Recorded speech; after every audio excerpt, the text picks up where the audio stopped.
Alright guys, if you're anything like me and all you do is play Mythic Plus in World of Warcraft, then this video will be for you because we got a lot of changes coming in the War Within, and you know, from what I've found out, some people love it, some people hate it, but we're going to take a look at it and see what we think about it by the end of this video. So come along, let's see. Alright, we're going to start here at the normal spot. Obviously nothing's changed. You know, the difficulties always will be the 8 War Within dungeons, so that's fine. You know, nothing major, nothing crazy. Heroic. Tuning in the rewards of this difficulty are increasing to be equivalent to a baseline Mythic 0 dungeon in the previous system, so that's good, keeping it relevant longer, giving people the ability to learn the new dungeons, learn the current season dungeons, whatever you have it, you know. New mechanics and other adjustments from Mythic will not be present in this difficulty. Duh. I don't think people are ready for it at the Heroic level at the very least. Queuable. And from what I understand, it's going to be, you know, a better queuing system from, you know, whatever. But I only live in Heroic for only so long before I hop out and go to Mythic Plus. So your basic Mythic, we're going to tuning and rewards of this difficulty are increasing to the equivalent of a plus 10 dungeon with the fixes in the previous system. Whoa, that's going to make Mythic harder, but make you try a little more at the beginning. So then there are no timers, affixes, or limitations on changing specializations or talents while in the dungeon. So that's pretty sweet. Something you'll be able to go through with no issue. You know, if honestly at that point you can switch talents between bosses, see what works for you, and then really kind of hone in your skill for Mythic Plus. The goal is to create a mega dungeon-like difficulty for the experience, and this difficulty should present a meaningful challenge with rewards without the pressure of Mythic Plus system. Perfect. Another stepping stone. We're just getting better. Starting with Season 1, the War Within Mythic difficulty will feature the seasonal dungeons, which are in that list below, and I'm excited to read about them because, you know, getting a little mix here and there, and the ones that I've never, you know, ran before. I do have questions about 2 of them, but we'll get to that. Mythic difficulty will be unavailable until the War Within Season 1. Perfect, because it's going to incorporate those new dungeons and get everybody trained and ready for Mythic Plus. So, you know, better training equals better groups and less tanks walking out on you, really.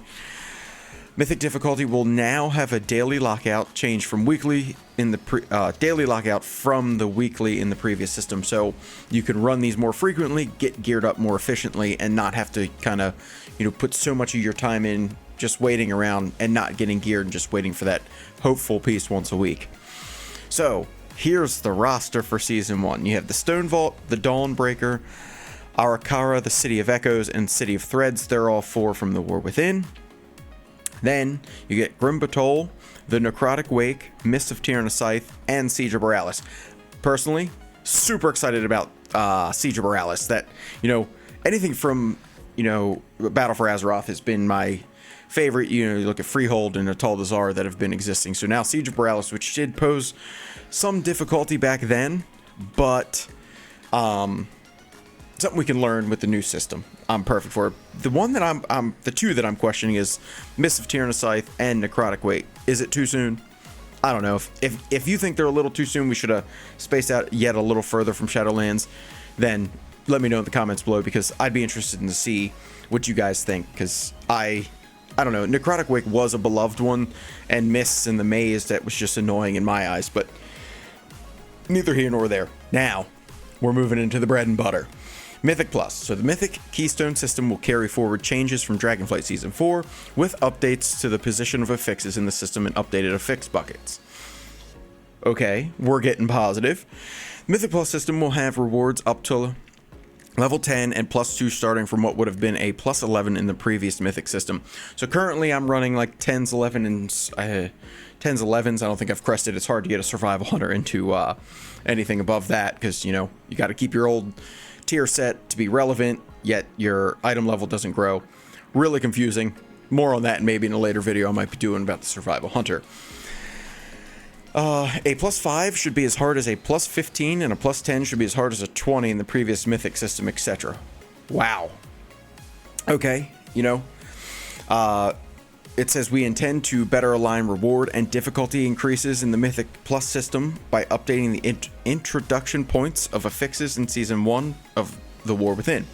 Get at a +2, you'll get Fortified or Tyrannical, which is they're almost so baseline now. It's not even really a problem anymore. You kind of just, it is what it is. Is it a boss week? Is it a trash week? That's how you decide. +4 will get a new set of passive affixes, which we will come to shortly as a quick scroll down. And then a +7 and higher will get you bursting, bolstering, etc. And the other affixes that exist today that will carry on into the War Within. Dungeon ratings should be equivalent to what they represent in the current system, and there should be a smaller range of keystone levels to find groups for, and more meaningful progression behind each level. That sounds fantastic to me. You know, how many times did you feel like you're in there just wasting your time? So, we're going down to the affixes now. So, alright.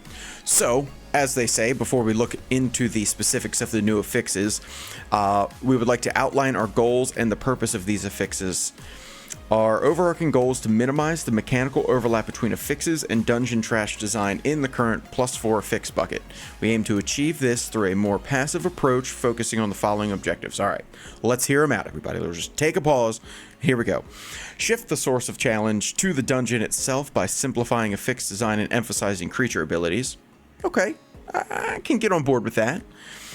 We're going to reduce the visual noise, nameplate clutter, and the cognitive load on players during trash combat.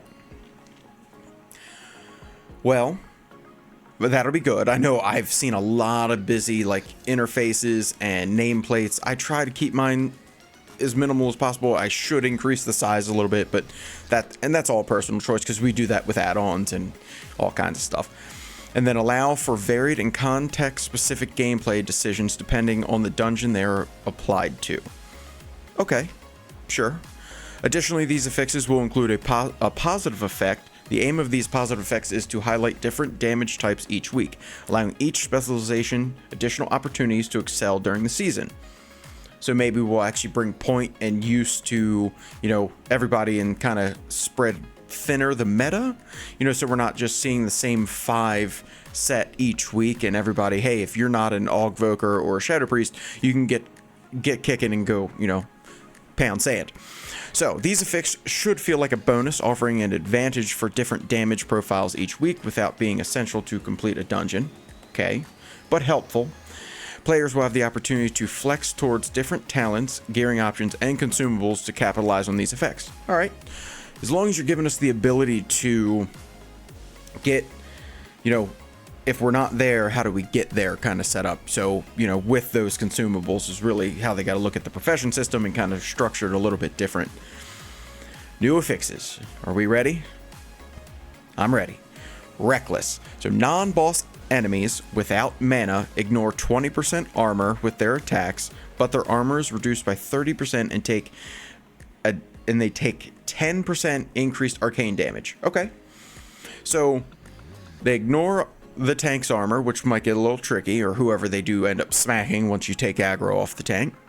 But they're going to die a little bit faster, with the reduced armor and the increased arcane damage, depending who you bring. So not bad. Thorned, non-boss enemies without mana inflict physical damage to their attackers when attacked, but take it 10% increased holy and shadow damage. Okay, so enemies without mana inflict physical damage to their attackers when attacked. Cool, because they're going to be up there meleeing, so be on the lookout. And then with that increased holy and shadow damage, okay, so now we went from reckless, focusing on mages, maybe then going to, a shadow priest being the next focus for the week. And if you ask me, that's not too bad. Attuned, non-boss enemies with mana inflict 20% increased magic damage, but take 10% increased nature damage and 30% increased damage from bleed effects. Alright, so now we're looking at maybe hunters and rogues and feral druids kind of getting a bonus that week, and that is with mana, so they do more magic damage, so they're a priority target. Make sure we're kicking them and interrupting and stunning and all that kind of good stuff. So I can't read that, but I'll be looking for those week as a survival main. And then the fourth one is focused. Non-boss enemies with mana have 30% increased haste, but take 10% increased frost and fire damage. So another set for, I believe Warlock will fall in that category, possibly another mage week, Death Knight, stuff like that, kind of pumping out that different damage. But So with mana, they have 30% increased haste. So, okay, so 2 without mana, 2 with mana. So we're going to flex weeks. You got to just know what to interrupt, do all that kind of stuff. You know, person without testing it, I can't really tell if it's going to be good, bad. You know, it sounds like Blizzard's taking a step in the right direction to give us the, hey, we're going to hurt you with an affix, but you get a little bit of a bonus to kind of make Mythic Plus running a little smoother, because you're going to, you know, get something for them taking from us, which we've all asked for a while now. But my problem is, how's tuning going to work? You know, is with and without mana that simple of a thing that we look for? Might get tricky. Obviously, I'm sure they're testing it right now to see what we come up with. So note that these tooltips indicate whether the affix applies to creatures with or without mana. These fixes will not affect every creature. Okay, so that's fine. I'm comfortable with that, because you might get lucky. There's a pack or two that don't have either. And then with our new passive affix bucket set to replace the current +4 affix bucket, the following affixes will be retired for Season 1 of War Within. All right, fingers crossed. Let's take a look. Afflicted and Incorporeal. Thank you. Those are what built the group to be what they should be. If you can take care of them one way or the other, you know, I think a hunter can take care of Incorporeal. Don't worry, I threw my trap at whatever popped up. Never hurts. Entangling, more annoying than it is a problem. Like, you know, you can still function, you're slow. Although I did get caught this week, you know, with Entangling that I couldn't get out of a swirly fast enough, and there I went. Storming, which is also another one, nothing crazy, and Volcanic. So all the things that you kind of have to move for, which affect your, you know, your turret casters. So I can't argue that. I'm sure they're jumping for joy seeing these move. And then to match the number of affixes in our level 4 affix bucket and align our affix goals with the War Within, we will be retiring the Spiteful affix for Season 1, and the +7 affix bucket will include the following. So Spiteful is gone. Let me talk. That is one of my most hated ones. It's more annoying. Granted, I think they're a little light on the melee, which I'm fine with. When I was doing Beast Mastery Hunter, it was just a pain. Now, they can run forever and shoot their bow when, you know, you have other casters suffering from the same problem.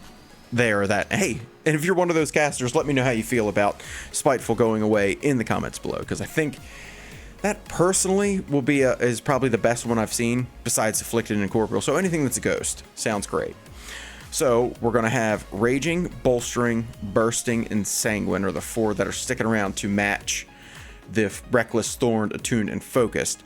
So Raging, that can be soothed with a Druid and a Hunter, and probably 1 or 2 other classes, so that's fine. Bolstering, ever since they put a timer on it, it's made life a lot easier.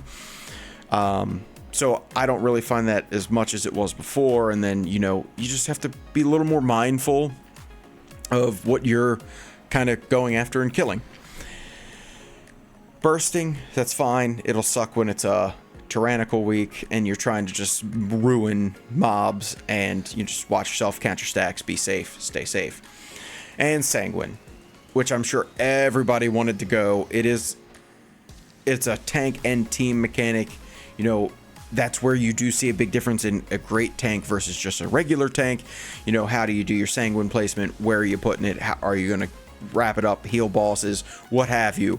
But, you know, looking at the 8 affixes that we're going to be recycling through and kind of shuffling with on a weekly basis, obviously not the first couple days in, but eventually we'll all get there. I'm not too mad about it. Could they, you know, I just have to see what the Reckless, Thorn, Attuned, and Focused will end up being, because, you know, it seems a bit much. It's a thick affix, and we just maybe have to pay attention, make sure you read the tooltip, kind of explain what here, there, what you got to do, who we should focus on. And as the better groups come along and you learn, that's how you're going to get there.